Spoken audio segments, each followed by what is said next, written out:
Section 2 of Awakening the Tribes of Africa is titled, "We Are Certainly a Conquered People," and it contains 4 chapters. Chapter 4, the 12 domains of control used to conquer Africa. Chapter 5, reflecting on the domains of control biblically through the book of Deuteronomy, chapter 28.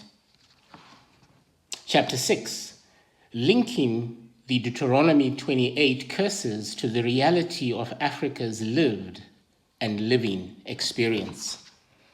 And chapter 7, the biblical answer to why this has happened. Let me read a little bit from chapter 4. One of the most fascinating explorations during this journey for me was researching the 12 domains of control that have been used historically and even today to take control of a nation or people group.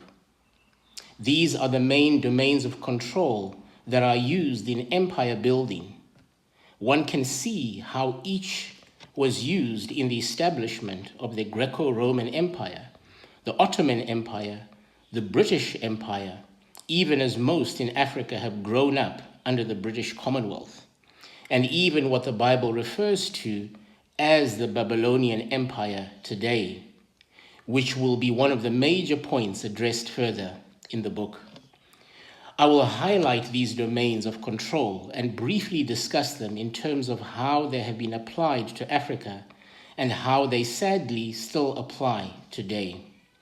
Below are the core areas most often targeted by regimes, empires, or groups attempting to dominate a state. 1. Spirituality, religion. 2. Culture. 3. Economy. 4. Rulership, political and government institutions. 5. Military security. 6. Media, information. 7. Education. 8. Legal system. 9. Technology infrastructure. 10. Healthcare and social services. 11. Natural resources. 12. Finance and banking. The first 3 domains of spirituality, culture, and economy are highlighted as those that directly determine the worldview and affect the mindset of the population and drive different levels of human experience within a society. The moral, the symbolic, the material, and also the practical capacities. To fully control a population, a nation, influence over all 3 is a core strategy. Historical and modern empires and regimes that achieved long-lasting control often understood this and sought to dominate these domains of control, either directly or through proxies. Here's an extract from the 6th chapter, linking the Deuteronomy 28 curses to the reality of Africa's lived experience.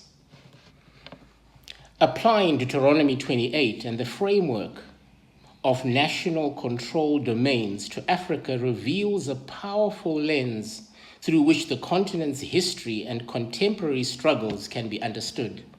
Whether approached from a spiritual, political, or socio-economic standpoint, many of the curses and patterns described in that biblical chapter align closely with Africa's experience of slavery, colonization, post-colonial dependency, resource exploitation, cultural erosion, foreign, spiritual, and institutional domination. Interestingly, no collective group of people in the world and no continent on earth maps as perfectly unto the Deuteronomy 28 framework as Africa does in both historical and structural terms, both historically and presently. This is something that should cause Africa and the people of African descent or connection to want to explore biblical identities? Is this correlation merely coincidental, or a sign to point to a truth that the empires that have conquered Africa have tried to keep concealed?